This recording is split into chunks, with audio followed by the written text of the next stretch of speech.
Fire signs, tignan po natin kung ano yung mensahe para sa'yo ngayong araw. Keep in mind po na ito ay general reading lamang, so hindi po lahat ay makaka-relate, so be open-minded.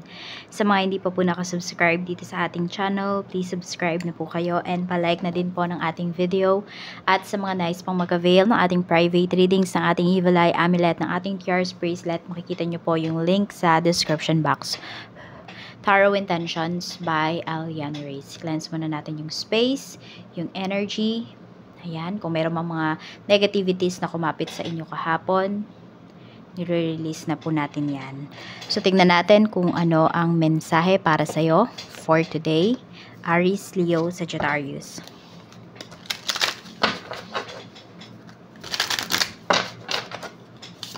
Meron tayo ditong Queen of Spring. Ayan po. So, some of you are very friendly. Sobrang jolly ninyo ngayong araw na ito. Sobrang saya po ninyo. Ayan po. And nandito din na pinapakita sa inyo fire signs na you are very talented. Pwedeng kung meron kayong mga kailangan gawin ngayong araw or may mga diskarte kayo na i-execute for today. Tapos, nandito din na tumutulong po kayo ngayon sa mga tao. Yan, meron kayong mga tinutulungan dito. Some of you, pwedeng efforts yung binibigay nyo towards other people. Meron din naman dito, pwedeng tumutulong kayo monetary sa kanila. Yan. And nandito din na binabalance mo ngayon yung trabaho at saka yung family mo. Yan po. So, pwedeng ng mga nakakaraan, masyado kayo nagbigay ng oras sa inyong trabaho. And ngayon naman, pwedeng mas nagbibigay or sabihin natin, binabalance niya talaga. Nandun din na nagbibigay kayo ng oras para sa inyong pamilya, para sa mahal po ninyo sa buhay. Tignan natin kung ano pa yung mensahe para sa'yo.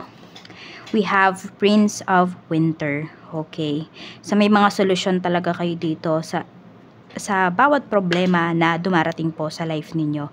Yes, yung iba sa inyo may mga times or ngayong araw na to, medyo mabilis kayong magdesisyon, mabilis kayong umaksyon, pero ayan, nagagawa nyo naman po talaga ng solusyon yung mga bagay-bagay. Kaya kahit pinag-isipan nyo man yan or nagmadaling man kayo, naaayos nyo po yung isang problema. Mabilis kayong mag-isip, yun yung pinapakita dito. Tsaka mabilis din kayong kumilos. Fire signs, ayan. So, hindi kayo yung tipo ng tao na bahala na, ganyan. Meron kayong solusyon sa every problems. We have Justice. Okay, tapos, ayan din, matatandain din yung karamihan po sa inyo. Kung meron man po kayong mga nilalaban dito, could be pagdating ito sa mga legal papers, mga legal documents, or ano man tong mga kasong ito, pinapakita naman po dito, naaayon po ito sa inyo, kayo po yung mananalo. Yan, kaya mag-iingat lang din talaga kayo sa pagbibigay ng mga detalye towards other people. Kung ito man po ay about sa isang kaso, or kung ano man tong sitwasyon na kinakaharap mo, wag ka daw masyadong magsabi ng mga mahahalagang detalye towards other people. Check natin ano pa yung mensahe para sa iyo ngayong araw. Mensahe pa po natin, Spirit Guide for Fire Signs, Aries, Leo, Sagittarius. Meron tayo ditong Evil Genius. Ayan. Mag-ingat lang po kayo kasi meron dito, yan, marami siyang mga pinaplano. Okay, meron dito pwedeng, hindi ko alam kung may nakakausap ba kayo. Kasi meron po ditong nagpapanggap na pwedeng sinasabi niya na mahal niya rin kayo. Pero totoo, hindi naman. Okay? Basta parang may nanloloko sa inyo dito. Alam mo yung parang minamanipula ka niya. And dinadaan ka ng taong to, hinuhuli niya talaga yung nararamdaman mo, yung emosyon mo. We have the smell after rain. Ayan, mulan ba sa lugar ninyo ngayon? Tapos, alam mo yung alimuom? Alam nyo ba yun? Yan, so meron dito sa inyo, pwedeng na babanguhan kayo sa amoy na yon, o kaya naman pag nakakaamoy kayo nun, is sumasakit yung tiyan nyo. Yan. Pero kasi the smell after rain. Yung iba din sa inyo, pwedeng natutuwa kayo ngayon kasi yan, nag-uulan na. Tapos kung meron kayong mga pananim, tama po yung dilig sa kanila ngayon. Yan, mas mas nagbo-bloom sila. Tignan natin ano pa yung mensahe. Meron tayo ditong running kids. Ayan, marami bang mga bata sa bahay po ninyo or sa lugar po ninyo? Ayan, pwedeng mga nagtatakbuhan, mga naglalaro. So, medyo maingay. Pero yung ingay naman na to, ito yung ingay na, alam mo sa sarili mo na mamamiss mo rin. Pagdating na, pag malalaki na yung mga batang nagtatakbuhan na yan. Yung iba kasi sa inyo, pwedeng yung mga bata na yan ay kamag-anak po ninyo or pwede nga mga anak po ninyo or apo po ninyo. So, tingnan natin. Or pwede rin na meron dito kasi diba vacation naman ngayon. So, baka dumalaw po sa inyo yung inyong mga, mga pamangkin o kaya yung inyo pong mga apo. So, kaya ayan, masaya. May mga nagtatakbuhan ng mga bata sa lugar po ninyo ngayon. Masaya yung energy na pinapakita dito. Tingnan pa po natin ano pa yung mensahe para sa'yo. Spirit Guide. Meron ako nakikita dito, meron kayong sinasawsaw. Meron kayong sinasawsaw sa asin. Ayan. Hindi ko alam kung kumakain ba ng mangga yung iba sa inyo. Or ano ba tong pwedeng isawsaw sa asin. Tignan natin ano pa yung mensahe para sa'yo ngayong araw. Fire signs, we have vision quest. Yung iba naman sa inyo dito, gusto nyong mapag-isa. Yan, meron kayong mga tao na, sabihin natin, ini-scrutinize nyo po talaga. Tinitignan ninyo, sinusuri ninyong mabuti yung mga taong to. Sa paligid po ninyo. Ayan. We have rebirth.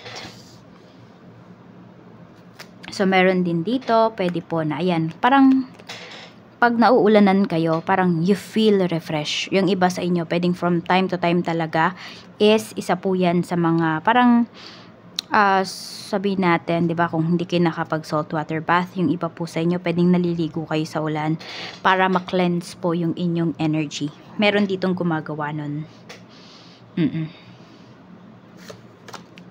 Invocation. Ayan po. So meron dito, hindi ko alam kung meron dito is sabihin natin old maid for some of you or matandang binata yung iba po sa inyo. So pwedeng ayan, yun na parang ang purpose ninyo sa life is samahan yung parents ninyo. Meron din dito, pwede po na mag-alaga ng mga pamangkin. Yun yung nakikita ko dito. So, meron dito pwedeng nagpapaaral kayo ng pamangkin. Or ayan, meron po kayong sinusuportahan dito na pamangkin po ninyo or mga pamangkin. Yun yung nakikita ko dito, fire signs. Tignan pa po natin ano pa yung mensahe. Tignan natin.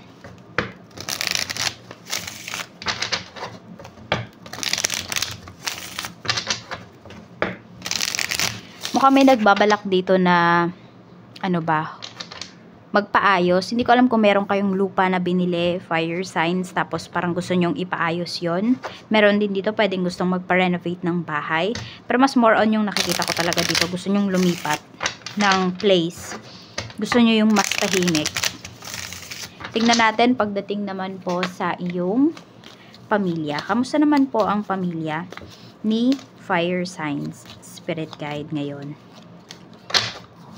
Meron tayo ditong 10 of Cups. We have the World. So may mga big opportunities na dumarating sa family mo. Merong mga big opportunities na dumarating sa isa sa mga family members ninyo at lahat po kayo ng family members ninyo, even relatives, ay nagsasaya kayo dito. Pwedeng meron dito maaaprobahan na yung papers, ayan. So could be family po kayo. Fire signs, meron dito. So kung may nilalakad kayo ng mga papeles, ayan po, maa-approve siya. Meron tayo ditong Page of Pentacles. Okay, so merong talagang pinag-aaralan. Sabihin natin, pwedeng yung sa inyong mag-asawa, fire signs, or isa sa mga family members mo, or sa mga family members mo, may mag-asawa dito na ma-approve po yung papers nila. Tapos sunod na yung papers ng kanilang mga anak. Ayan, so merong mga magdiriwang dito. Baka may padespedida. Tignan natin ano pa yung mensahe. So, yun yung nakakatuwa kasi, yes, may mga toxic sa family members mo, pero mas marami kasi talaga fire signs. Yung totoo, yung mga reactions na pinapakita nila at mga concerns na pinapakita nila sa inyo ng family mo. Tignan natin ano pa yung mensahe pagdating naman sa iyong mga kaibigan. We have the Magician. We have the Star. Okay. And we have the moon. Okay, so meron ka ditong isang kaibigan na pwedeng nag-away na kayo nitong friend mo na to, or meron kayong conflict, na meron kayong hindi pinagkasunduan. Kaya lang ngayon, pwede nga na yung emotion mo talaga, yung kinukuha ng taong to. Okay? Kaya ayan, tignan mo, nako-confuse ka dun sa pinapakita ng friend mo na yon, fire signs, kasi alam mo na hindi totoo. Kaya lang kasi nga dahil emosyon yung mas nangingibabaw sa'yo dito, akala mo, ano ba, wala lang yung nararamdaman mo. So, follow mo yung intuition mo kung nafe-feel mo talaga na yung taong to hindi totoo sa'yo. Kasi, na parang nakikipag-ayos lang to kasi meron siyang gustong makuha sa'yo. Yan yung pinapakita kasi dito.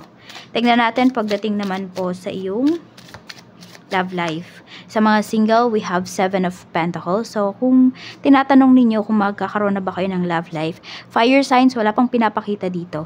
Yung iba po sa inyo, marami pa kayong need i-heal sa sarili ninyo. Pero kung may nanliligaw naman po sa inyo or meron kayong ka-talking stage dito, sinasabi dito na mag-grow naman yung inyong pag-uusap. Mag-grow naman yung connection mo with this person. Kaya lang mabagal siya. Tignan natin. Kasi parang may mga tinatago sa'yo yung taong to. Tignan po natin. Pero attracted siya sa'yo. With this Queen of Spring. Kaya lang we have evil genius. Ayan, no? Mag-ingat ka kasi baka mamaya, diba, kuhanin niya lang din yung iyong nararamdaman, yung iyong emosyon. Tapos, iwan ka sa ere. Mag-iingat ka din dito. Huwag ka munang mag-i-invest ng sobra-sobra. Kung meron ka man ka-talking stage dito. Basta, kung wala kayong label, huwag ka munang mag-i-invest ng something more deeper. Sa mga in a relationship naman po, ayan, we have 9 of Cups sa mga single mom, sa mga single dad. So, we have 9 of Cups. Marami naman po sa inyo mga in a relationship, mga single mom, single dad na merong karelasyon. Ayan po. 9 of Cups, happy naman po kayo sa inyong relasyon. Proud yung person mo sa'yo, proud ka rin sa kanya. So, wala akong nakikita dito na tinatago yung relasyon. So, which is good, okay? Kahit sino man sa inyo yung single mom or single dad or kung sino man yung nasa in a relationship dito, proud na proud po sa'yo yung person mo. At masaya siya na ikaw yung karelasyon niya. Sa mga married naman po, we have Knight of Pentacles. So, sa mga married naman natin, medyo nagkakaroon kayo ng problema pagdating sa pagtatrabaho yata ito ng person mo. Yan. Pwedeng yung isa sa inyo, hindi kayo, alam mo yun, kung ano man yung kinikita.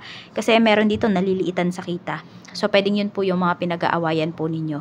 Parang sabihin natin, may isa dito, pinupush yung person, yung asawa, na maghanap ng bagong trabaho. Yung isa naman ayaw kasi satisfied siya dun sa trabaho niya. Hindi dun sa kinikita, pero dun sa environment. Yun. Kaya parang hindi kayo nagkakasundo dito. Kaya, ayan o, ang taas ng emosyon. Tignan po natin pagdating naman sa kaperahan. So, sa kaperahan naman po, we have 7 of Wands. Okay. We have 10 of Swords. At meron tayo ditong King of Pentacles. Mag-ingat lang kayo dito, fire signs, kasi nakikita ko kapag may mga tao na nalalaman nila na marami kang pera, ang dami ding lumalapit sa'yo. Pero kasi ngayon nag-iingat ka na, we have 7 of Wands. Ayan. Kasi naloko ka na once or twice. Ilang beses ka na nga naloko.